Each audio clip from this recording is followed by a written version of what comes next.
Mike, turn your games down. Alright, we're going to our movie episode of Games My Mom Found. I am Mike Albertin, and who is playing Trump's Royale with me tonight? Hey, everybody, it's Kenneth, Sanity. Just remember, life is a game, so fight for survival and see if you're worth it. I am Joe Butler, and if I had a nickel for every time I got trapped in a battle royale, man, this really made things popular, didn't it? It did. I am Phoebe Stanton, and to all you Fortnite brats out there, you're welcome. And I'm Bill from A Gamer Looks at 40, and well, my father was a doctor. I mean, a chef. I mean, a fisherman. I mean. I did like that, actually. So we're here to talk about a movie that I've been meaning to do for a while, that I've never seen before, that won a Patreon poll or tied. Battle Royale. Directed by Kinji Fukasaku? I know I said that wrong. Actually, I don't think you did. Oh, okay. Kenta Yeah, I think Fukasaku, and came out in 2000. Distributed by the Toei Company. Yeah, that's all I got. This came out in 2000. Do you guys know what that means? This predates Danganronpa, and the vast majority of the teenager versus the government hype that was in America was stuff like Hunger Games, Maze Runner, Pretties, Divergent, etc., etc. Well, I wasn't going to get into that, but I was going to say this is a pre-9/11 movie, but same concept. But it takes place in Japan, so there's no Twin Towers. Indeed. I'm looking up this director's other work, and I don't recognize any of it except for one video game. This guy directed one video game, and it was Clock Tower 3. The good Clock Tower. Clock Tower That is correct. That was great. Never played that game. I always wanted to, though. So, I don't know. I think the other person that's like super fluent in this movie besides me is Ken. Ken, there's a reason there's a director's cut, right? There's like something was going on in Japan or something. Well, here's the thing, and it's something that Phoebe alluded to earlier. The director's cut is not actually the director's cut. The theatrical version is the director's cut. There is the extended version, which a lot of people call the director's cut due to a Korean version of the movie that came out, labeling it as a director's cut. But the director just made the extended cut for people to have more information. Yeah, because I remember, so this is so hard. I remember seeing what was, quote unquote, the theatrical release back in the day via like the Netflix DVD service.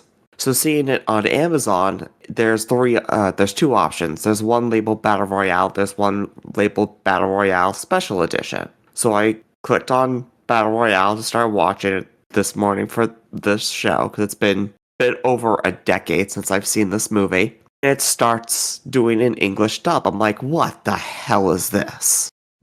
Check my language settings. There's only English. I'm like, this is not going to do. So I looked at the other version. The other version is the extended, the extra 9 minutes added to it. But it turns out that the first one I opened up is also the extended version as well. On Amazon Prime, even though they're labeled completely differently, they're both the 122-minute long version. You just have to pay extra for the Japanese dub. That's weak. That's weak. That is weird. I watched I think I was on Prime because the Prime it's free. So I watched the one with the dubbed in it because I didn't feel like hunting around. I had a window to watch this. Again, this is not something that comes onto public viewing in my household due to the extreme violence. So I had to watch. I just found the dubbed one. I was like, I'll just deal with the dub. But I too would always prefer subtitles and the original language. But yeah, I did the dub. The dub's okay. It is what it is.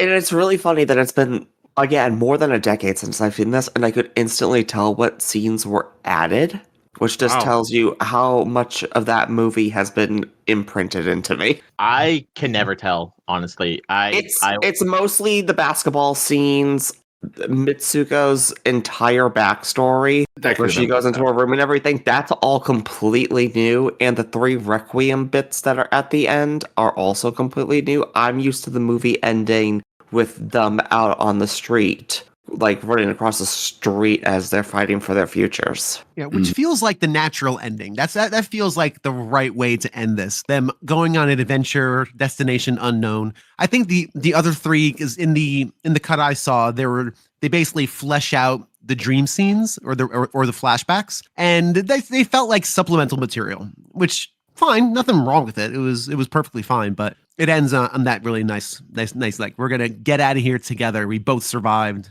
Let's do it. So I'm sure you all know that this is based on. Oh, wait. Before I start talking about this, should I say what this movie's about, Mike? Please. All right. Cool. You don't want to hear my version. Pardon me. 42 Japanese kids on the board. 42 Japanese kids.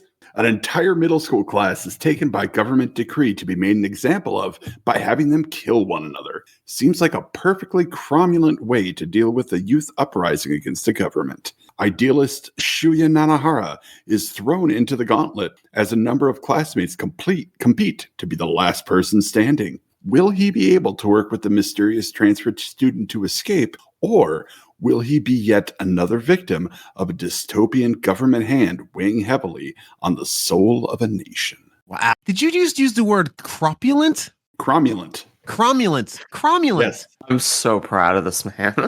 You know what? That word is. I don't either, but by gum, he killed it. The Simpsons, baby. And my version just would have been more of my joke from earlier when I started the episode. Hey, this is topical. We're going to have our own battle royale happening soon later in this country next year, remember? Stop. One high school kid from each state, or 2 high school kids from each state get to compete. What the hell are you talking about? No, it's a real thing without the killing. So it's like an athletic competition for high school students. It's basically the Hunger Games, but without murder. My God. Wow, that might change. We don't know. Maybe this will be the year. Maybe. Who knows? So I was like starting off their memories too, which I never saw this movie before. I tried watching it once. I got like 5 minutes in and turned it off. I don't remember when, but I know it happened to me once. So this was my first viewing of ever seeing this movie. That's all for my history. Bill. Sorry. Me. You know what? It's funny. I've never seen this before. This is my first time. First ever seen it. Yeah, me too. I've never seen this before. I've known of it for years and all the Hunger Games ties. I don't think it's as linked to the Hunger Games as people would like to think. I don't know. Not at all. I mean, there's definitely obviously the one big one, but thematically it's very different. Very different. But I kept watching this thinking, is this how like Persona games are? Like without the Battle Royale killing? Is this kind of like, I felt like I was watching a Persona game, never having played a Persona game. Just like high school drama and concerns and such. But yeah, just first time viewing. So again, like I said, I saw the dubbed version, the 2011 extended, I guess. And yeah, wish I'd seen it in the original language, but I got what I needed to get out of this. Joe. So I have a very real relationship with the story, which I feel is going to be very similar to Mr. Ken's. So when I was in high school, I basically had a friend that when Hunger Games got announced and the book had gotten popular and things like that, he's like, "Oh, I know what this is. This is just Battle Royale." And me and my friends were like, "Well, what's Battle Royale?" And he goes, "Okay." So he showed us the movie and we went, "Oh, this is just Hunger Games." And he's like, "All right, so who wants to read the book or read the manga?" So I've read the book, I read the manga more than I read the book, and I've seen the movie several times. And they're all different. The movie's the easier to digest version of it. The manga's weird, and I'll get into that. But the books, if you like the movie and like Hunger Games, the book has way more than what the movie has. That seems accurate, though. You can do more stuff in the book. And Phoebe. Well, I already gave mine earlier. Oh yeah, fair. And Ken. I have had this book for a long damn time. Like a long damn time. As soon as I had a good copy of the movie available to me, which I think my first copy was a bootleg. You gotta watch a bootleg. Like, it feels like you should.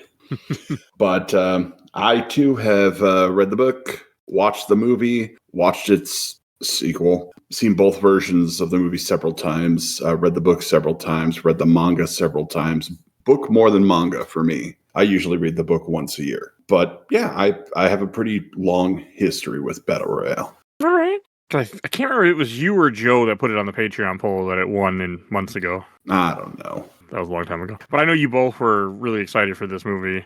I was excited for a reason to watch it. And again, I'm surprised I haven't. And I agree with you, Ken. I really wish I'd seen this on some shady VHS at a friend's house someplace or at a friend's apartment, like, I don't know, that seems like the right way to watch this, or at like a midnight showing at some small theater someplace. That seems like the place to view this, because it feels a lot more scandalous than it is. I mean, it's pretty extreme, even by today's desensitized standards. It's pretty extreme in its violence, but it's also got some really interesting character moments, and there's interesting character beats in there.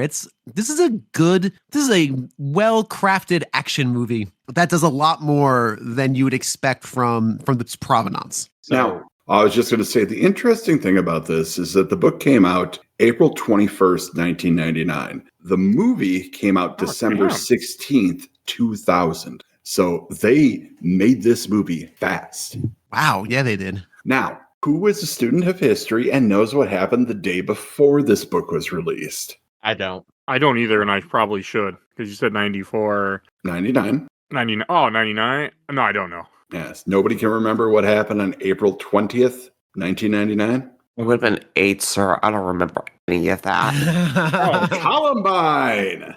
Damn. Oh. Yeah, no, I wouldn't remember that. Dang, Yeah. I do not remember the date. But boy, Weird. oh boy. Why did I think that was 95?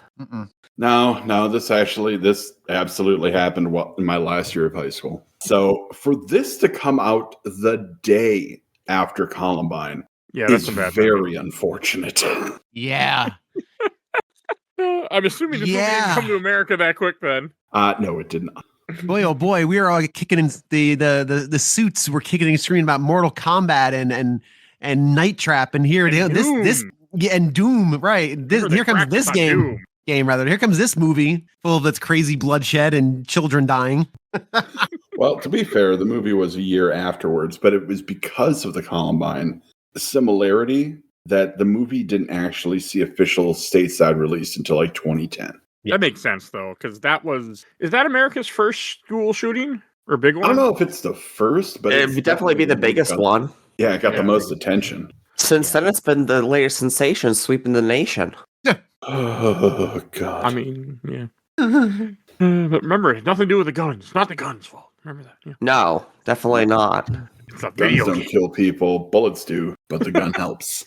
Now, just think about the UHF version. Guns don't kill people. I kill people. That movie is so good. Guns don't kill people, but your foreskin might make you autistic? Wow. Goodness Guns gracious. don't kill people. Good Lord. Republicans do. You're not wrong. This movie So- surprised me. Like, I knew it was going to be dark, and I knew it was going to be violent, but I was a little surprised where it went. Oh, if you think this is dark and violent, read the book. Read the it gets- manga. Yeah, really. It gets I might worse. read this book, actually. It Need a is new so book much to read. worse. That makes sense though, from the book. So with the book, there's two things there's one thing I want to get into. One, I want Ken to remind me, because I remember things wrong all the time. I'm right every time, 30% of the time, but that's not the point. So one fun fact about this movie: sometimes the shittiest man, they say a clock's right, a broken clock's right twice a day. Mhm. Well, a shitty person's right every once in a while. Quentin Tarantino firmly believes the creator of this series should sue the creator of Hunger Games. I don't know. I mean, I think that's how art works, man. yeah, it's all because they're- derivative, man. I mean, just because they're both dystopian and they're both involve kids, and one involves a lot less kids, by the way. One's only 24, one's 40-something. You know? Yeah, and it's a bigger pool, and they do random selection, and okay, whatever, fine. I got the differences. There are a lot of similarities, though. Yes. But more importantly, if Koshu Takami, the author of the book, were to sue Suzanne Collins, that opens him up to a lawsuit from Stephen King, because Battle Royale is basically just The Long Walk and The Running Man combined. Yeah, You know, I've right. Oh, God, you're not wrong. I still have Yeah. not seen The Long Walk yet. Come on over. We'll watch it. I'm sure it's fine, but like the books, read very similarly when compared to the book. So like, it's an idea, and the idea of youth rising up against government has been around since 5 So like, I don't think there's any ground here. And No, Quentin Tarantino, I like him as an actor, But ever since he talks shit about my boy Matthew Lillard, persona non grata. He can burn it. Now, I don't know about what Tarantino said about Lillard. I've heard about the stuff he said about Paul Dano, which was absolutely insane. Yeah. No, I just basically said Matthew Lillard was like the worst. But Paul Dano. Quentin Tarantino's kind of crazy. What? He likes feet. Moving on. Right. There's no shaming here. Hey, listen. No, there's other things you can save him for, I'm sure. Let's not even talk about the closet racism. But that's not Battle Royale. Battle Royale, like, one thing you need to know is that the movie, and they could have done this, they could have changed this in the movie, but the movie leaves a lot out. And not just backstories. In the book, in the manga, you get backstories for basically everybody, which is awesome. Yeah, that's great. Yeah, I wouldn't have minded a little bit more backstory at times, or like I want to know a little bit about the government, but that was me. There's more. There's more about the government in the book and the manga. Okay. So we were actually going to get into that. One thing that's changed in the movie, which is really a really weird choice to make as a like leave this out of the movie kind of choice, unless he's lying to them, and I might be wrong. I don't remember very well. I swear in the book manga, they say that the reason why their class is picking is because they pick the worst class every year. Or am I wrong? In the movie, they say it's randomized. And in the book, it's randomized too. Is the book randomized? Okay, then I remember that wrong then. Randomize also adds to the fear because then you never know who's going to be chosen, so it helps create the fear for a totalitarian government. So it makes sense to do it that way. And the book gives the illusion of fairness as well, which the government is big on because they don't have a draft service. They don't have any conscription. So this is what they do instead of the draft. They're a very isolation nation, basically. Isolationists, that's the word I was looking for. The book also explains that they do this every year, though, right? Yeah. The movie, they mention it too. Yeah, it's an every year thing that, I mean, it makes sense if you're trying to, like, you want to put fear into people. Like, this is a good way to do it. But see, there's that's a character who's been through it like 3 times, isn't there? Twice, I thought. Twice in the movie. I don't know if the book is any different, but that's kind of the weird thing too, because if it's a random selection, then what's the deterrent? I mean, you're just rolling the dice. A lot of those kids in that class are probably perfectly fine, upstanding citizens. Well, if it was like, hey, we're going to take the worst of the worst and then shove you into a thing, that would be more of a deterrent, I would think. But random selection, I don't know. But I'm also sure that random selection is added with, if you grease your palms a little bit, your child won't be picked. You donate to the government. So I'm sure that plays a part in it too. Mike, are you sorry, go ahead, Ken, and then I'll comment on Mike. Go. I was just going to ask Mike if he's okay, because you over the last few recordings, you've been more and more militant. And more, is something happening that we need to know about? Do we have to like come together as a community and support you in some way, sir? Because you're getting more and more. Seems like every show, like a reverse Joe Rogan. Yeah, right. Yes, it is like a reverse Rogan. Are you reverse Roganing, my friend? Do we need to? Because there is life. The world. Can we agree to not turn Roganing into an actual verb? First of all, yes, I second that. I second that motion. Welcome to Games My Mom Found. Today we're talking about Katamari Damacy, but I'd sure like to roll a ball into the government by my negligence. Yeah, I just checking in with my brother because, man, it's not even election season, is it? I can't wait for our next Christmas episode where we do Home Alone 2. Home Alone 1 first. Anyway, can I cut you off? You had an actual question. If they were real. How about that? In FF6, okay. I would return the return. I would join the returners. That's fair. Ken, you had an actual question pertaining to this film, sir. I don't even remember. But like in the book, I do remember now. In the book, there weren't like nobody was like completely out of sorts as a delinquent. Like the whole thing with Nobu slicing the back of Kitana's ass did not happen in the book. Oh, interesting. Okay. Nope. That happens in the manga, though, doesn't it? Nope. And I know this because I went through all 15 volumes of the manga this week while listening to the audiobook. Okay. Damn. Prepare. That's commitment. That's a way to read that, right? I could actually read that like that. That sounds fun. Yeah. Yeah, it was actually pretty fun. Okay. Well, as fun as it can be. There was they're not delinquent, but there's some pretty bad eggs in there. As I'm sure you could tell from the movie, there were some vast changes from the book, though. The most depressing change was Kazuo Kiriyama. Yeah, that's the one I thought this is like his third time doing this, isn't it? No, Shogo Kawada, the one with the bandana that was helping Shuya, he was a repeat winner. He won before. Yeah, but he's here again to figure out why Kiko had smiled. He's here again because luck of the draw. Didn't they kidnap him? Or that wasn't true, you don't think? Because he does lie a lot. No. They called him and Kiriyama transfer students. Right. Shogo was a transfer student because after you win, they transfer you to a different school and you're not allowed to talk about it. And he just happened to get transferred into this school. Interesting. See, in the movie, I took it as they added them in to like cause some chaos because he only got 3 days, and really the students could just band together and say, "Hey, we're gonna just not do this and go down swinging all of us." It's either all of us or one of us, and I could see students. They try, which is actually very interesting. A few students actually do try to get everyone together. I saw them as agents of kind of chaos and agents of not evil, but people they knew would fight to survive and start creating a culture of murder, right? Because in order for people to get to that point, someone's got to light the match to start the fire. Yeah. And when you have 42 people, someone is going to do that. But I think that's the way I saw it in the film. Again, as someone who's a brand newbie to all of this, I just saw them as they were inserted in as to spark the kindling, so to speak. It's almost as if there should be some kind of bear there that offers incentives to the winner. God. I swear to God, I was thinking the same thing.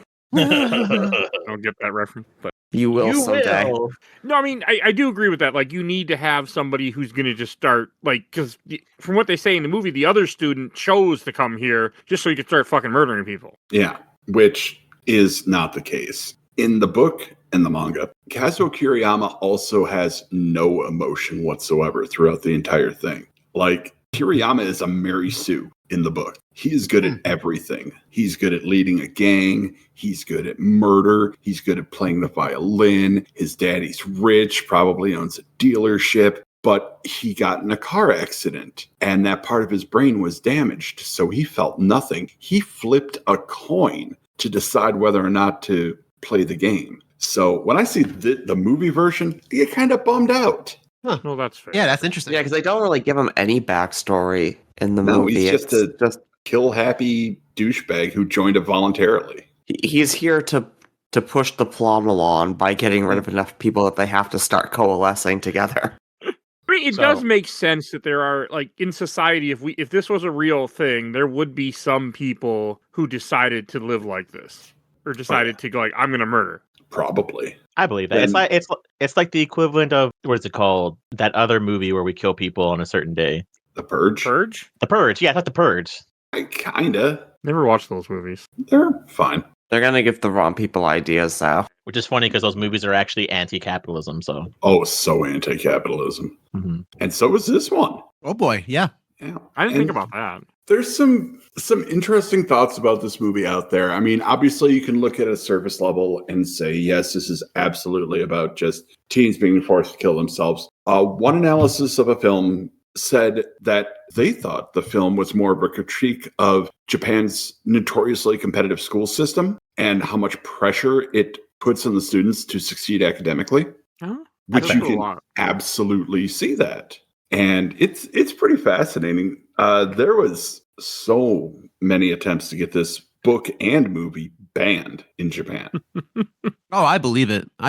Didn't this movie in Japan earn the rare, I guess it's rare, what I read, over 15 or 15 and over rating, which evidently it's almost as rare as an NC-17 is here in the States. And hence why the special edition has that whole big thing in the beginning. And it's like, this movie contains violence. And I was like, yes, I know. That's why I'm here. Let's get going. Pretty much, yeah. Fun fact, Chainsaw Man was NC-17 recently. Nice. Interesting. Is that an anime? It's an awesome anime. Was it just too violent or nudity, I guess? I don't know. There's a lot of Interesting things in Chainsaw Man, I would say. It's a very violent, there's a very much it's not a sex scene, but very much great nudity. That's every anime. Yeah. Not every anime, but quite a lot. Speaking of anime, which is a fun segue, because Ken might have a different opinion than I do. So, as me and Ken have mentioned, there is a manga of this movie book. The manga's fucking weird. The manga's fucking horrible. Like it's very well done. Hold on, Ken, because I'm getting there. Trust me. So there's an Easter egg to the manga in the movie, which is a flashback scene where they're talking about his best friend, and he's reading Slam Dunk. Slam Dunk being a very popular Japanese manga anime. So the creator of Slam Dunk really liked Battle Royale, so they put his books into the movie, and he goes, "Hey, do you want me to make a manga for your book?" And they do. They give the kids superpowers. Oh God. Oh God. Like, one kid. They move superpowers. faster. Like they flash step. Like there's literally a scene where they're like, "Oh man, they're moving so fast, I can't tell." And it's supposed to be like, "Well, why can these kids move so fast?" Because they're really good at basketball. And that's the only reason in the manga they give. But it's So, so Mike, when you play Danganronpa, I want you to remember this conversation. I did actually watch one basketball anime a little bit. I don't remember what it was called, but it wasn't Slam Dunk. But yeah, no, they make it like a superheroes fighting each other. So I get it. What were you gonna say for the manga, Ken? I was going to say the manga is, if you're going to go further, read the novel first to decide, because the manga is upsetting. The manga's I don't upsetting? read Okay. books The much, manga's but I upsetting. could see myself reading this. It did interest me. Like the book is upsetting in its own way, of course, obviously. I mean, these are children being sent to kill each other. But the manga is very upsetting. There's a lot of graphic depiction of abuses, a lot of nudity, a lot of just deviant behavior in the manga. So I do want to put that out there as a warning. The book is fine, Okay. but the manga is its own beast. It Interesting. is. Now, I was looking up because I do actually want to read this book. I think this might be my next book I read. I just finished one. And so there's 4 volumes. So I just have to read the volume 1, right? I'm not reading the manga. There's 4 volumes. There should be one Right? big book. Yeah, it should be one big book. Yeah. Okay. Because I'm reading things. So I got Battle Royale Remastered, the novel. And then there's like more parts. I know for sure it's not Battle Royal, a witty British romantic comedy where rival bakers and opposites attract over a princess What the wedding. hell? That's literally the title of the book, by the way, by Lucy Parker. Battle Royal. Yeah, it's not that. I know that for a fact. The Royale with Yeah, cheese? it's Battle Royale Remastered, Battle Royale novel. Okay, that's the one I will then. Boom. There it is. Make it happen. I was just curious. And actually, that was just an excuse to talk about Battle Royal. Yuck. Boo. This stinks. But yeah, no, I am now really interested in reading the novel. Now, the novel came first. Is that accurate? Yes, Okay. the novel came about a year. And there's things in the novel that I think are really interesting because it does flesh out, it fleshes the government a bit more. One thing that I really love that Ken can probably correct me on, because I'm pretty sure I'm wrong, because I'm usually always wrong. One thing that they do talk about in the book is the duffel bags they hand out are completely random, and what they describe what they put in them is anything from a grain of rice to a grenade launcher, because they're assholes. Yeah, the amount of weapons, the quote-unquote weapons that we see in just the movie alone, like somebody gets a paper fan. Yeah, they get a pot lid. Yeah. I mean, to me, I felt like the guns were a little bit overkill. I'm like, give them melee weapons, but if you give somebody a gun, I mean, 1, they're going to be a target because they have a gun, and 2, they're, going. If you give it to the right person, they're going to establish dominance. And they clearly go ahead. I'm sorry. I was just going to say they very clearly do. There is one character in particular who just wrecks shit with a melee weapon. True, but I was going to say when it comes to the guns, clearly they gave the big bad at the end, the ending big bad. I don't remember their names. I apologize. Infinite ammo. He had an infinite ammo glitch because he's spraying and praying everywhere. And I'm like, where are you getting these magazines from? Boy, oh boy, he had access to the dev room, so clearly he was good to go. Because he had no issue with reloading. Well, the joke behind that too is that this is supposed to essentially be one of those. The movies is set to be a little goofy, like obviously because all the characters spray blood when they're stabbed or shot or things like that. So Yeah, so like them having it, like I literally think that there was probably a point in this script where they're like, "Hey, are we ever going to show these kids reloading?" It's like, nah, infinite ammo, all of them. Girl shoots 10 shots out of that revolver. Just don't some worry about it. people run out of bullets a couple times. You do see that where the gun's empty and they throw it down. But yeah, no, he does have infinite ammo with that submachine Yeah, but gun. we also have a scene where the kid with the crossbow shoots an arrow and then instantly raises the crossbow again. And there's already another arrow loaded, like he never shot in the first place. Oh, you mean the one that was threatening the sexual assaulter? That guy? Yeah. Yeah, that worked out well for him. I I was also like, good, kill him. I think it's cut from the movie. There's a kid in this at one point where he has like a helmet and like a bulletproof vest. I actually think he's like a bad guy in the book, and he also has like a tracker. One guy has No. a tracker, yeah. What's his name? Shugimura has the tracker in both. Okay. But Toshinori Oda, the guy with the bulletproof vest, he is a real piece of shit in the book. I remember him dying by them. So he's got a bulletproof vest, right? But in Japan, they don't know how that works. So the guy that's a psychopath is like shooting him. And he's like, "You can't kill me. I'm wearing a bulletproof vest." And I shit you not, he teleports behind him to where you can see his ass. And he shoots him in the ass, and that's how he kills him. It's like really weird That is strange. in the manga. That's so. The manga. I'd rather them just keep the Sephiroth kill like they do in the movie. Nah, that was actually really cool. I also want to give props for like the most realistic looking fake head that I've ever seen in a movie. It was a damn good fake head. I agree with that. Really So cool. like stuffing the grenade in his mouth and throwing the head into the house. Brilliant. Inspired.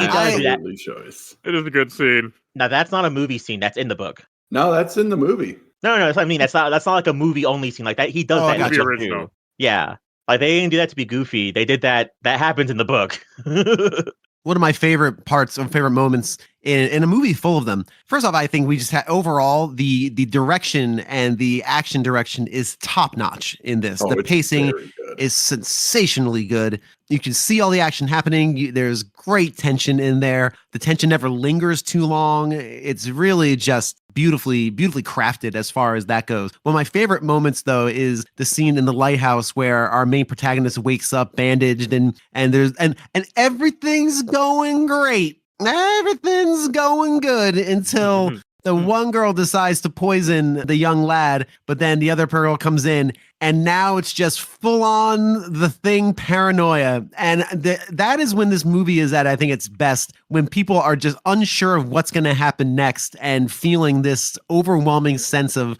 oh no, we're doomed. Who's out to get me now? I realize how much I enjoy paranoia in movies. It's a rare feat when movies do it right, but boy, when you do it right and it really sings. That whole sequence where they end up just offing each other with and the person who causes the problem is the only one left alive. Not for very long, of course, but only one left alive is really inspired and good. I really enjoyed that. And then the end, jump to her death. Oh, and then and then just to have that denouement, that emotional denouement where she realizes I caused this mayhem. Things were going great. We had our little girls club. We just had to kind of hang on for another day and a half. And when she finally makes that decision, it hit me hard. I was like, ooh, wow, okay, wow. So, it was that's probably one of my favorite sequences in the entire film.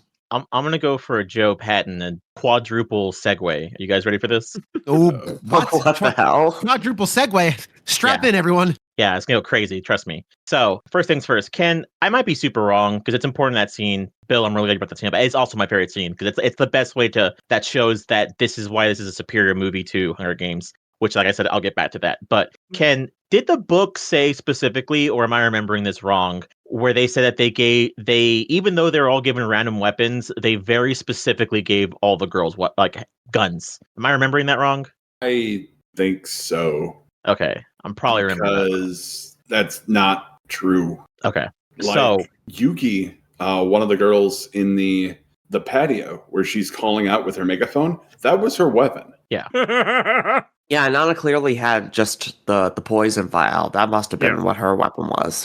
Her weapon, yeah. And then she... So, as Bill said, this is a very touching scene, and we can all agree. Ken said earlier, in the book, you get the backstory of these girls. So you see how they're all friends and how they all know each other. So reading it makes it way more depressing when you read about them being in school and then them accidentally fucking killing each other. God, It is rough. It's rough.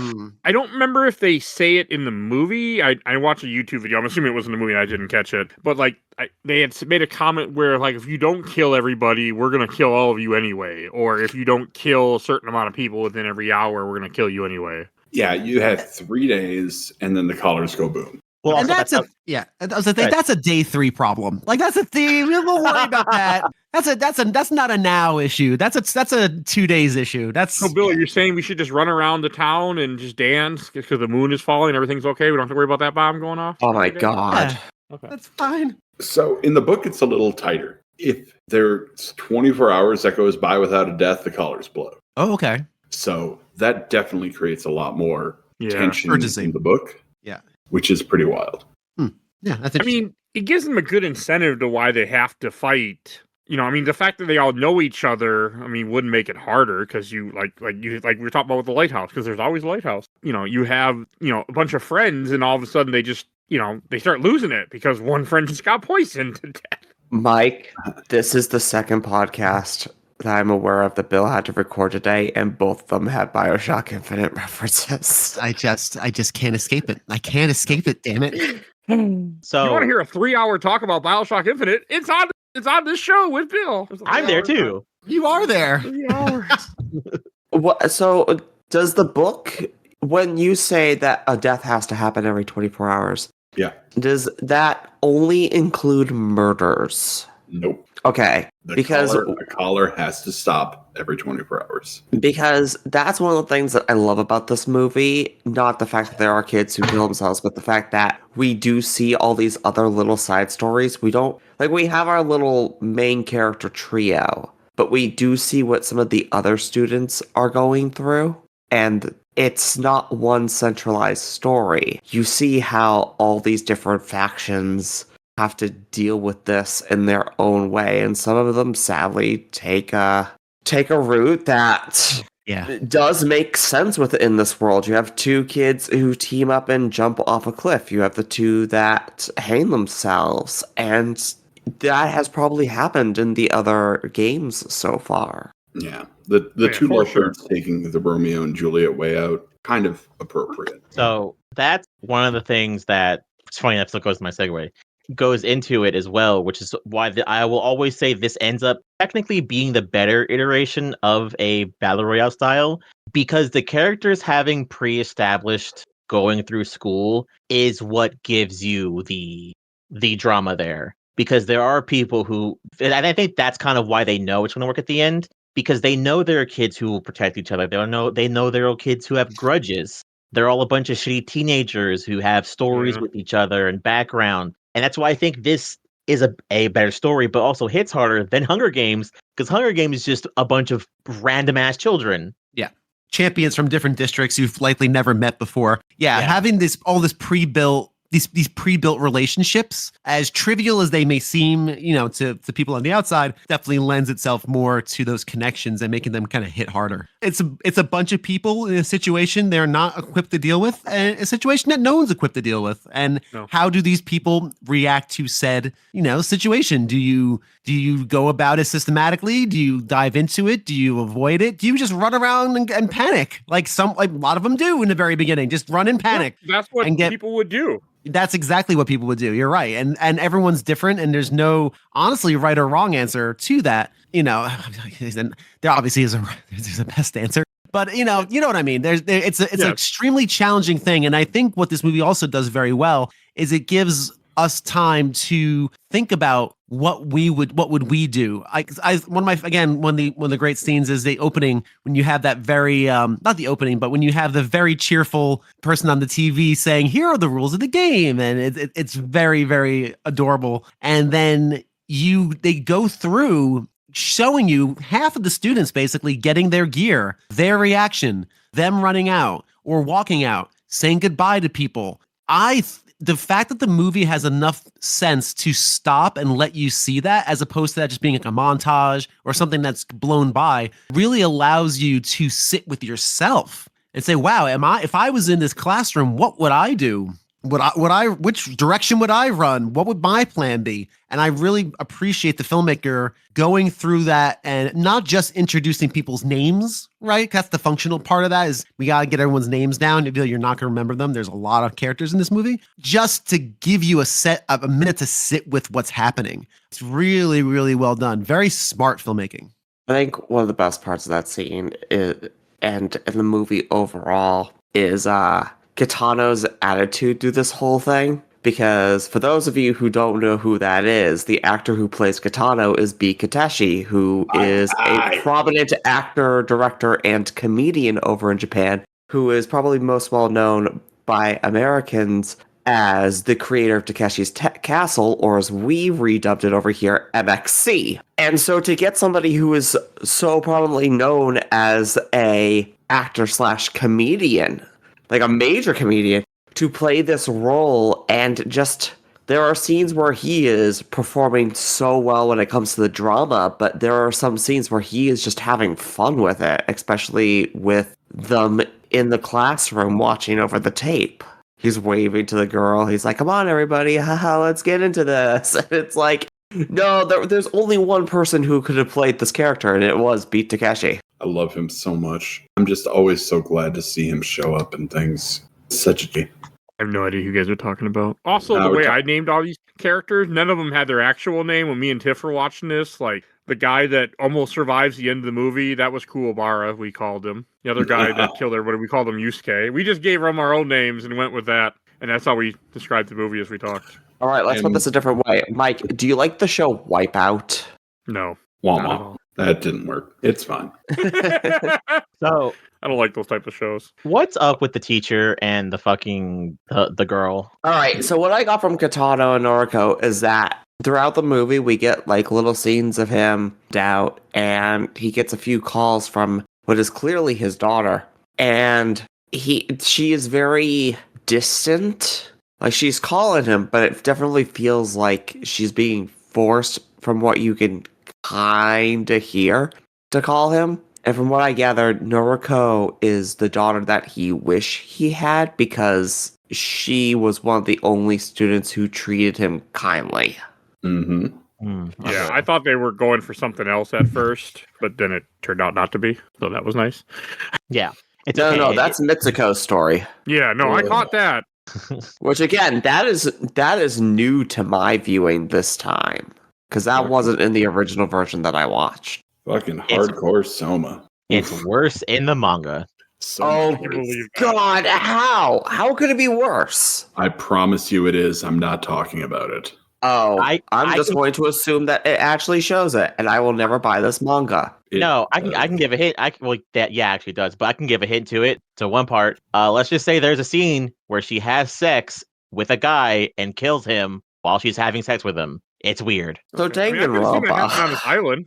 I mean, there's that one. I mean, that idiot with a crossbow when he's threatening to rape her. I'm like, buddy, what do you think? How do you think this is gonna end? Like, the way we all thought it would end. To put down the crossbow, like, all right, and then she'll just murder you anyway, like you deserve. Like, I don't know what his thought pattern was, but maybe there wasn't one because he's a teenage boy on an island to kill everybody. I mean, again, this is kind of like to go back to the other thing, like you said about like how Quentin Tarantino made his dumb comment. Lord of the Flies, then, if you want to go down that road, I mean, that's all kind of that same, like, that's one of the first. I mean, it's a literature trope that's been around forever, I'm sure. Like, it's not a new thing.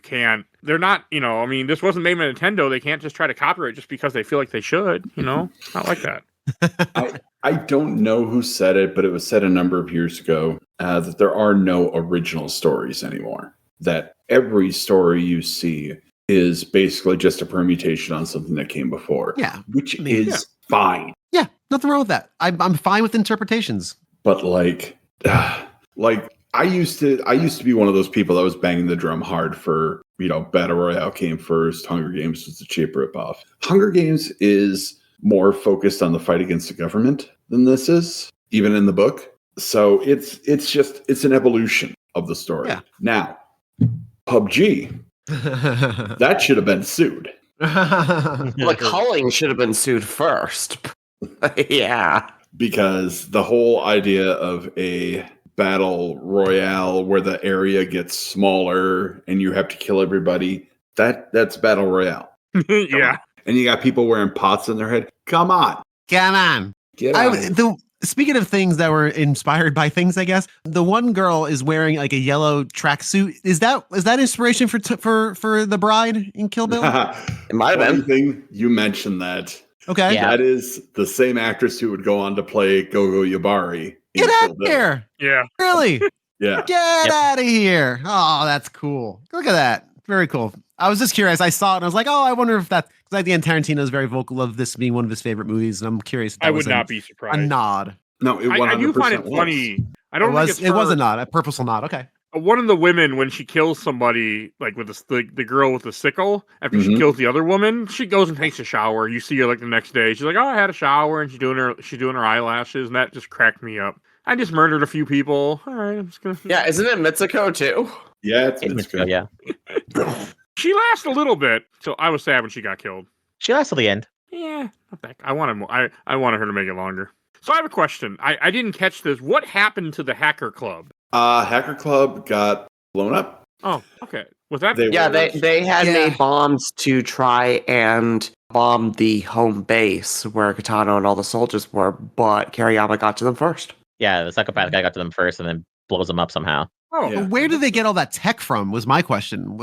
Where did they get all that stuff? Well, see, that's the interesting thing that the movie left out. Shinji Mamura, the basketball player, the hacker, his uncle was an anti-government. Like, he constantly was fighting the government. And Shinji had the same education that a lot of us from a certain time had.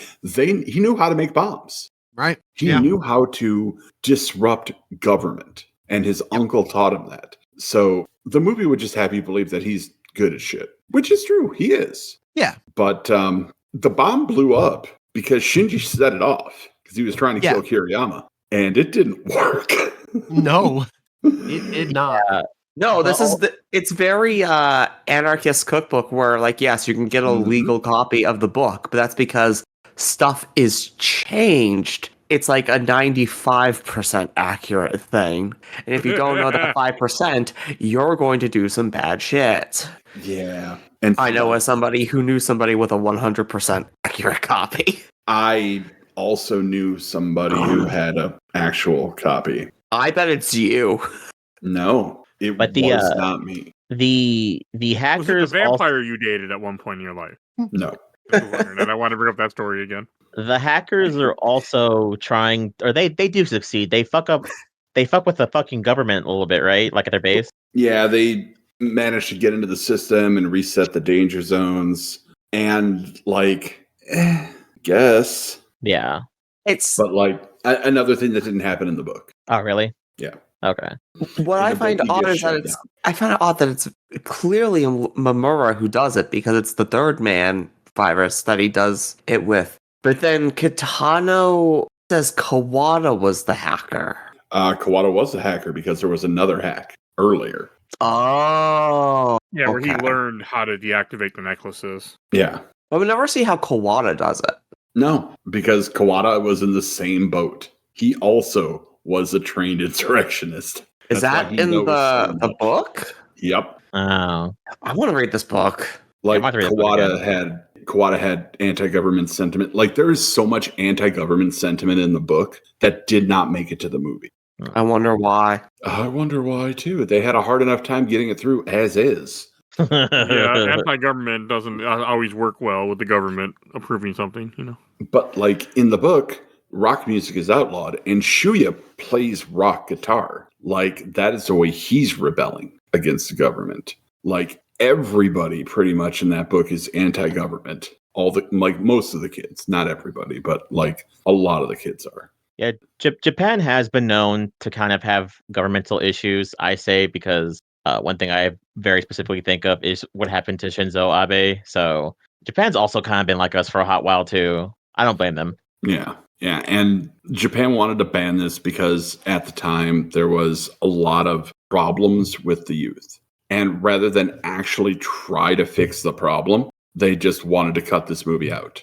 It didn't work. Didn't work. So that's fun. It's just the solution to things, you know. Just get rid of it. It just reminds me of Shimonetta now. Yes, But I'm that's not exactly what I was thinking of, too. anything anti-government. I mean, it can, depending on I don't know enough about Japan's government, what it is like. You okay? Yeah. Phoebe, you okay? I just heard a bunch of crashing from Ken's bike, and I was like, oh. I dropped my phone. Ah. Heads up. Also, Joe, silly question. I'm never okay. I don't think any of us are. Well, one thing with like I said, we're talking about their anti-government stuff and things like that. I know. So for some things, for word of reference, Japan has a really weird thing. Funny enough, I think they just legalized gay marriage, and their gay marriage has always been kind of a don't ask, don't tell for the past years, but also a like don't ask, don't tell, but also a like if you're gay and you get beat to death. That's what you get for telling people. That's what you get for letting people find out you're gay. Their work culture is atrocious. You have to write an apology letter if you're going to quit. You're forced to go out and drink, even if you don't want to, and it's your fifth night drinking in order to get raises and such. They even have things referred to as black companies, where if you work there and and you're sick of working 60, 70, 80 hours a week, they will leave you a bad review, and you will never be able to find a job ever again. Their work ethic is different. Their work ethic is different from ours, to where our psychiatrists say if you're having issues with your job, get up, which is still physically impossible. Get up, move, go out, something different, things like that. Japan's therapist section is if you're sick of your job, get over it. Where the fuck else are you going to go? Stupid. Jeez. Japan. Yeah, if you want to quit your job, it's like a whole fucking thing. They rather just bring you into a room and talk you out of having the job, but even then, they want you to stay. Yeah, what is it? They have 100% like crime confirmed rate or something. It basically they claim they don't have a bad crime issue, but Japan is the opposite of us, where you are guilty until proven innocent. So if they believe you did it, and unless you have a video of you not doing it, you are going to jail. What is it? Their laws, like ours, are really strict, because God forbid you get caught smoking marijuana, you will go to jail forever and never be let out. But if you get caught with a child or something involving children, you get a light slap on the wrist and stay at your job. So who knows what the fuck's going on? But do you get elected as president? Yikes. The age of consent over there is like 14, which is... That's the key part, if you get elected or not. Wasn't it at one point... Sorry, you go first. I'll say, actually, yes, they had their prime minister, which is the one I referenced earlier, Shinzo Abe. Shinzo Abe was shot with a homemade gun because the younger culture was sick of him saying, hey, get pregnant and have kids. Stop being a bunch of fucking losers. Anime has to be censored. Get pregnant and have kids. Stop going to movies. Get pregnant, get a good job, and have kids. And everyone got sick of it. Someone shot his ass. I've heard of that story, actually. Yeah. So, two things. One, didn't they at one point, because of how many salarymen were jumping out the windows, add netting to some of the buildings? Yes. Yep. Because there was such a high prevalence of workers jumping off of them. And what was that? Puck. I want to visit, and I don't think I want to live there. I do want to visit it though someday. It's gotten better. It has progressed. There's some things that they still have really big issues on. Like I said, gay marriage is now legal. Shinzo Abe was shot. So now it's, hey, please have kids. We're not going to force you, but please have kids. Yeah, there was a panel at a convention I used to go to, Anime Boston, called Totally Subversive Tunes, and it's not about the dark jokes that got passed, but all of like the we can't believe the government or like the FCC didn't catch these type jokes, so the fingerprints jokes from Animaniacs and stuff like that. And one of them was a bit from Black Lagoon. And you would probably think, oh, it's any of the Somalia pirate type shit that goes down in Black Lagoon or any of the gunfights. No, it's just a salaryman going home and petting his dog and hanging out with his family, because they talk about how they're okay with being one and done, like only having one kid. And that was during the time when Japan was trying to push the childbirth rate so high that it was like no, this is so anti-government. How dare you try to only have sex the one time? I'm no government expert on wanting Japan. people to have kids. I'm definitely no expert on Japan, but I will say that they had to claw their way back from 2 atomic bombs. They did. Fair. So it's quite possible that some of their push for productivity and their push for, have babies may have stemmed from trying to rebuild the nation. Well, not even the two atom bomb, but all the amount of soldiers that they lost in the war because Japan didn't retreat. No, and the phrase kamikaze pilots is a thing. Oh, I know. I can tell you a lot more about it than you want to hear. So I'd be careful. Don't open that bottle, Phoebe. Oh, don't worry. I have a movie in the other room that's all about that stuff, technically. I can also tell you in details about how it was actually more children and younger people that when they did the kamikaze because they knew they were lost. So their whole mindset was they didn't have time to train people, but they had time to train them how to crash. So they were never taught how to land. They were just taught how to crash. God. So they didn't have a choice. Like if you don't want to kamikaze, that's fine. You don't know how to land, so you figure it out. So yeah. They weren't very nice. There's a lot of bad shit that goes on with Japan in World War II So it also makes sense. Think about the amount of people that they lost. That makes sense that they were like, yeah, we need to up our population now. That's a weird tangent we ended up on. Yeah, but that's when talking about Battle Royale, there's a lot of that in there. At the time, the government of Japan had their issues. Like months before this movie came out, there was an unprecedented amount of violent crime being done by your late teens, like 15 to 17, including murder, battery, terroristic attacks. So there was genuine concern about the youth when this book and movie were coming out.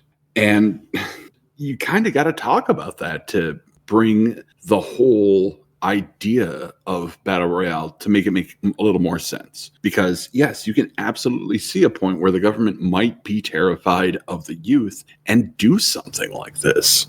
I mean, you've seen it in history many times. Sure. I mean, recently, wasn't there a country overthrown by the youth and the symbol was the One Piece pirate? But I can't remember what country it was. I'm not joking. No, you're not. I remember that's a thing. Yeah, I don't remember what it is, though. Somewhere in Asia, I think. It was definitely in Asia. I just can't remember what it was. But no, I mean, the youth have more power than you ever realize. Yeah. Any youth out there listening to this episode, do it. Do it. Rise up. Teen voice, too. Yeah. Me. Take yourself. Do it. Do it for me. Yes. Do it for those who are too old or apathetic to have the energy. Y'all. Yeah, I'm too old. I'm too tired to do anything. So if you could please, pretty please with sugar on top, that'd be fantastic. Do some overthrowing. So I'm pulled into court. They're like, here, we'll play evidence. Exhibit A, Battle Royale episode of Keys My Mom found. Yeah. Listen, I didn't tell them to put the guillotine outside of the White House. I just said, look over at France from a year or two ago. That pregame was pretty good, huh? we come to the climax of the movie. Oh yeah, we're talking about Battle Royale, huh? Where it's revealed the teacher really. actually is kind of fucking crazy, and he drew a painting of all the kids getting murdered, and the one girl student being essentially Jesus. I thought he was going to be a pedophile. I thought that's where they were going to go with it. I thought it was. I got it as he wanted her to be his daughter because his daughter is such. Because the whole point that they say in the movie anyway is that you guys have no respect for adults, and then his own daughter has no respect for him, but she did. Yeah, that's how I took it as well. Yeah, but also the way I see it is the world changes depending on what kid survives. So by seeing, because of the last game, the girl leaving was laughing, and it kind of, I assume that shook people up. I guess his thought would be, oh, if it's a girl that actually respects adults, maybe we can get more kids on board to be more submissive. Maybe it's the adults that are the problem. The adults are the problem. Oh, yeah. Oh man, that scene though. No, it just makes me think of the. I was going more for the Principal Skimmer meme of, am I the problem? No, it's the kids that are the problem. Yeah. I also couldn't, when he first said Kikyo was his girlfriend, I was like, I know that name. And I couldn't, and then Tiff's like, yeah, they just said this movie. I'm like, no, I know it from somewhere else. That's Yusuke's girlfriend in Yu Yu Hakusho. Kikyo! Yeah, you're right. Mm-hmm. I knew she would know, and she's watched Hakusho enough times with me, too. So I was like, I know this name. I really like Hakusho, by the way. It's a good anime. It's a really good anime. It doesn't end great, but it's a good anime. So I think one of the biggest differences between the book and the movie is that Kitano isn't in the book. It's just a government stooge that's running the game. Oh, not that's their former teacher. that's so weird. That is weird. I personally, I think it's better. Because they don't have a connection then. Yeah, it's It's just showing God. the totalitarian They do so many government bad things. instead of having it being somebody, because in this sense, I mean, you have it where the teacher was stabbed a year ago by somebody in this class, so it can kind of be seen as a revenge thing versus the idea that it's just the government being a shitty government. Yeah, and Well, that I may get have it. been part of the sacrifice to get the movie out. Yeah. But the other thing too, which kind of flubs up a little bit of the of it as well, is it makes more sense in the opening because then you have the main character who sees his best friend die, but his best friend's not really a bad person. You kind of get a sense that he's a bad person because he stabbed the teacher in the ass. But without that, then you have just a guy watching his friend who's never done anything wrong, and they're both I think they're both orphans too, right? Yeah, Yeah, and he just dies in front of him. So it gives him more of like a reason to be like, I have to survive this. there's a lot of differences, and I could probably make an entire episode about the differences, but I'm not going to. But what we have, like Bill was saying earlier, very well paced, very well shot.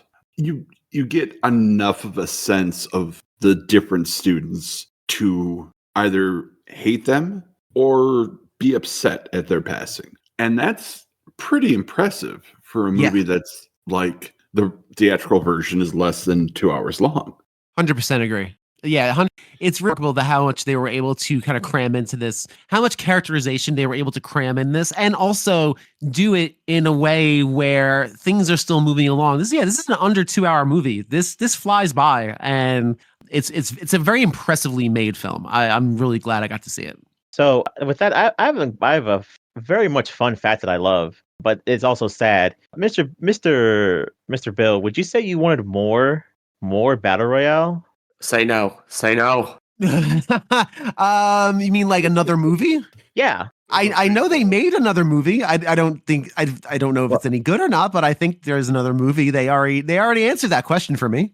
Well, so there's a monkey's paw curl that I'm going with, which is funny because it's a very funny domino effect. So there's a sequel to this movie. It's not good. I don't think it's very good because the whole point, which is stupider for the plot for the second movie, is the main character now runs a rebel group on an island that the Japanese government wants to kill. So now what they're doing is that they are taking classes battle royale style, and they are putting them on the island with weapons to go kill him and his rebel group. And you are teamed up with a random partner, and if your partner dies, your caller also blows up. So it makes the game almost unwinnable. Yeah, that's great. Yeah, it's a very dumb, goofy plot. It's not. It follows the exact same beats as this movie because they couldn't think of anything else. It's okay if you want to see what a bad sequel would look like. Now, funny enough, CW.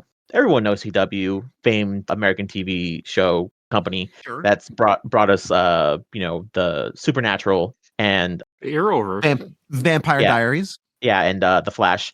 We were going to get a live action American Battle Royale. Ah, well then. An American version. Along with that, we were also going to get a American Death Note and an American Sword Art Online. We got an American Death Note. But we were also getting the creator of this movie was also going to create a prequel that was supposed to be the original Battle Royale. And that was a movie. This movie died. Really? Yeah, he died during the second movie. Kinji Fukusaku died while they were filming the second one, and his son Kenta Fukusaku took over. So maybe we would have gotten him. Yeah, maybe it was him. There was supposed to be a prequel movie that was supposed to be kind of, which is funny because I think they actually stole that from Hunger Games. We were supposed to get the first Battle Royale, like the very first one that they ever did in this universe. But I, with my monkey paw, went, oh man, I really hope that we don't get that shitty American version. So when the Powerpuff Girls live action trailer leaked, it did so badly, all that stuff I just mentioned got canceled. So thank God. We're no longer getting an American Battle Royale. We're no longer getting an American Sword Art. We're no longer getting a second American Death Note. But it's not the fall of the Powerpuff Girls thing, but we are also not getting a prequel Battle Royale movie, which makes me sad because I actually would love to see that. I wouldn't mind a prequel. Thank Joe. Just to have more information. The evil has been defeated. Yay! But sometimes wishing for more in a franchise does not end well, so. I know. Yeah. But like the sequel isn't horrible. The interesting thing is that Katana's daughter, the shitty one, is in the second movie. What? So that's fun. Same dude plays Shuya, which is fun because I like him. Same girl plays Noriko in the second movie. So like a lot of the cast returned. The same woman who did the voice for Shiori in the movie is playing Shiori in the sequel. So what a great time. What a fun time. What a time to be alive. Yeah. I have little interest in the sequel. I haven't heard the best things about it. Well, like all things, you can't trust anybody. You got to decide for yourself. No, I can trust people I trust. I can. Well, that's fine. I can Let me trust people I rephrase. trust. You can't trust everybody. I agree with that. No, I trust Ken's opinion on most things. Most. Most being the operative word there. Ouch. Aw. I'm sitting right here. How Well, many can copies you of tell Martyrs us? do you own? Should we watch the movie? Phoebe, you already know my answer to this. Yes. Yeah. Too bad it's That'll be out at some point. too bad it's almost physically impossible to find. I have it on Blu-ray. Do you really? Oh, it's cool. Arrow Video put out a complete collection which has the extended version, the theatrical version, and the sequel on Blu-ray, along with an Damn. entire DVD just full of special features, which are pretty cool. I found it streaming Okay. on Tubi. Yeah, it is on Amazon Prime. But you can watch it for free on Tubi if you really want to, Phoebe. There you go. There's the link. I don't think I want to. I'm just Tubi gonna is keep special. this movie in my mind. Well, for anybody who does want to, come on over to Ken's house. We'll make some popcorn. We'll watch a movie. It'll be fun. I am curious what movies you're bringing when you visit later this month. You know what? I should bring Battle Royale 2 Requiem. Just remember what you bring, we might record about. Hint, hint, wink, wink. Uh-huh. Yes. So Battle Royale 2. Oh, one scene that I forgot about, I don't want to talk about. There's that one woman, the one with the sickle. At one point, you see that she killed two other men, and they're both naked, and they both are, you can tell, were all stabbed in their crotch. That made me Oh, laugh. yeah. Yeah. Like, fuck you. Mitsuko uses sex as a weapon a lot in the book. Oh. Okay, that makes sense then why they're both naked and dead. Yeah. Yes. She's the one who is having sex with the guy and then kills him mid-stroke. So, she's a complicated character. So, why the fuck? I mean, they're teenagers. I was going to say, why the fuck are you fucking? But I guess you're going to die. So you're like, well, we might as well. There's a lot more fucking in the book, trust me. A lot. And so much mean- more in the manga. It does fit if someone's in this type of environment and they're teenagers. Yeah, they're teenagers. So, hey, anything else about this movie that we should mention? I think for a bunch of kid actors, the cast did really well. Wow, 100% agree. I mean, listen, I always grade, kid actors, and younger actors on a curve for sure. But yeah, they did a phenomenal job with what they were assigned to do. Great job. They managed to inject their characters with enough personality that you're just like, oh, hey, that's great. I love that. And, they seem different enough. Even the shitty ones have a personality. So, Yeah, 100%. yeah, I wanted to give props. Good work. Good job, y'all. They did. So I didn't say this yet, but I watched this movie dubbed, and it is a little odd watching it dubbed. So My God. Kuminobu sounds like a Ninja Turtle. You should put in I that. know it was a bit off. Wow, those cookies are awesome, Noriko. Oh. Oh God. Like, not Great. really, but not. Listen, I like the TMNT, but no. Now I have to get high and watch this in English. Thank you, Ken. You're welcome. It wasn't bad. You just sometimes the lips don't match up, of course, because there's different languages in Japan. Japanese is a very different language compared to What? English. Crazy. Who would I have know. guessed that? Hey, they make it work in animation pretty well sometimes, but it didn't work out that well here. So, yeah, let's go to Shelf Stacker Box. And Phoebe, why don't you lead us in? I'm going to put this on the shelf. I think this movie holds up extremely well. I think everybody does a fantastic job, especially Beat Takeshi. And more people should definitely try to watch this movie because it is incredible. And Bill. Yeah, I'm gonna put this on the shelf as well. I thoroughly enjoyed it. I think it's a great example of what you can do with excellent direction, excellent choreography. Even the music works well in this movie. There's some beautifully shot scenes in it. It's ultra violent in all the fun ways where you can't get. I can't imagine someone getting super upset about the violence in this movie. Obviously not for kids, but this is it. It is This is a really fantastic example of what you can do with a really good idea and solid execution. And I know it sounds extremely broad in general when I say that, but I mean that in the absolute best way. This is a treat, and I'm glad I got a chance to check it out. And this is one I'll definitely see again for sure. And I'll watch it in the original language. That way, I can really get the nuance from the performances as opposed to the silly dubbed version. So, Shelf. All right, I'll go next. I'm gonna put this on the stack. It was fine. That's all I got. It was fine. And Joe. So, fun fact, I fell asleep watching it this time around, but A, I've been extremely tired this whole week, and B, I've seen this movie like fucking a bajillion times. But that doesn't mean I'm not going to put it on the shelf. I fucking love this movie. I think this, as we'll find out in apparently this year of Battle Royale, this is essentially, even though it is fair, I agree with it now. Being a little bit older, I completely agree now too as well. My opinion has changed. I will say that too.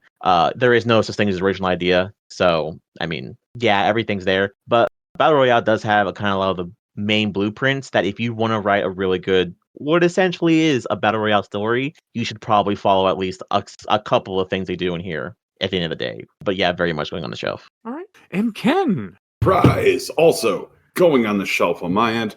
Watching it again, this movie I just love it. It's great. It's very well done. Feel for it. And the differences are pronounced between the book I love, the manga I'm okay with reading every once in a while, and the movie I watch a lot. But it's not bad enough to detract from the enjoyment. It kind of makes it its own thing, which is fantastic. I do like it when adaptations manage to make the story a little bit more of their own rather than being slavishly devoted to what came before. Looking at you, Ghostbusters Afterlife. Beetlejuice. So many things. But yeah, 100% shelf. Yes, that's everything. Well, I am glad we did this, though. I am glad that because of Patreon, I finally watched this movie. I mean, it took us a while. When did this win? Like July or August. Lord. Oh, Ken, you can't say anything. It was yours and mine's fault. We both took fucking break. Yeah, well. Well, one was burned out, one got in trouble, the other person was out too for a bit, so. I was the one that burned out. Yes, that's my fault. I was in trouble. And I went crazy. I guess that's what it was. No, stop. That's not how we talk about mental illness. It's not. No. We love you, Bill. We all love you, Bill. Just as long as it could just sink in, that'd be fantastic. That'd be great. Just tell my amygdala to stop dancing around and thinking everything's a problem. Please. Come on now, amygdala. That's what you're there for. Thank you. I couldn't help it when I saw that. All right, and I guess we should just go to plugs. I don't think I have anything else to say. Phoebe! Man, I'm too tired for this. Hi, I'm the Let's Play Princess. You can find me over on Twitter and Blue Sky as the LP Princess, over on YouTube and Twitch as the Let's Play Princess, as one of the God damn it! And you can also find me as one of the hosts of Nerds of Broadcast with my friend Teacher Bloke 85. Okay, I go sleep now. And Bill. And as always, the Gamer Looks at 40s, where I hang my virtual hat. Please go check it out if you haven't already. I'm going to let Phoebe take a nap. I'm going to do the same. Is that where your new show is going to be, on the same website or different? No, different website. I also have a new show coming out called Carrying My Cross, which is a Christian faith-based show that's kind of formless right now. It's launching. I don't know when this is releasing, but by the time the first episode will be out January 5th. So if you are a believer and you want to listen to somebody who's going to talk about the Christian faith and not in a talking head, hey, look at me, I have all the answers type of way, and genuinely want to continue growing and discovering and want to go on that journey with me, then by all means, check out Carrying My Cross anywhere. As of right now, not everywhere, but once it launches, yes, everywhere. This will be out 1/13. Oh, there you go. By then, there should be 2 episodes. So there you go. Check it out. It'll be some places. It'll be some places. That'll be everywhere. The internet spread is like a virus. So indeed. Like I was Googling myself not too long ago, and yeah, games my mom found is everywhere. All these different websites. I'm like, what the? Like, okay, cool. But we come up, and I come up too on the internet. I'm not a internet personality, unfortunately, yet, but I do come up. Oh, that was one thing I wanted to add. What? Children, do not put potassium cyanide in your food and expect the things in this movie to happen that way. That is not what happens when you ingest potassium cyanide. It's very painful and very boring. Don't do it. I did not know that. Poison. Thank you. Yeah, because I didn't think potassium cyanide was that quick. I mean, there are a couple poisons that are quick, but not like that. Here is your poison advice from Kenneth. I'm not going farther into this conversation with what I do know, but like I know that's not the poison that's as fast. So there are others. No, children, the poison that you should be using is all right. Everybody, have a good rest. Yeah. Well, This one has that will been do edited by the government. but it's plutonium. But you don't have to worry about that. So for the most part, Unless you pissed build a off time Russia. machine. Or you pissed off Russia, because there was somebody who got poisoned with plutonium by Russia. You know what I'm talking about, don't you? Yep. So it wasn't pretty. Land this plane, Mike. There's a couple of us have been talking for a long time today. Land this plane, brother. If you enjoyed this episode over 900 other episodes of this podcast, we do movies, TV shows, video games, comics, all sorts of content. If you want to support the show, we do have a Patreon. For a little dog vote in our Patreon poll, we have 2 polls, bitch, right now this month, so check that out. I had to. And so you can, and also if you donate $10 more, I will plug your podcast or YouTube like these lovely people. Phoebe Stanton, you already heard her. And also check out Absolutely the Best Podcast, Work in Progress by Zach. They're talking about MC movies, MCU adjacent movies, and Predator Alien franchise right now. And check out Bill's podcast too, you already heard. And want to give a shout out to my awesome intro and outro crew, Helena at Hell Hasfer. You can follow her on TikTok and Instagram. And join our Discord if you want to be on the show. You want to suggest things for the show, join the Discord. We're always happy to have new people join us. And please follow us on Facebook, Instagram, Threads, Blue Sky, YouTube, audio only, and rate and review for Get Your Podcast. I think that's everything I need to say, so we will see you guys next time. Bye, everybody. Bye, everybody. Love you. So long. Now get out of here.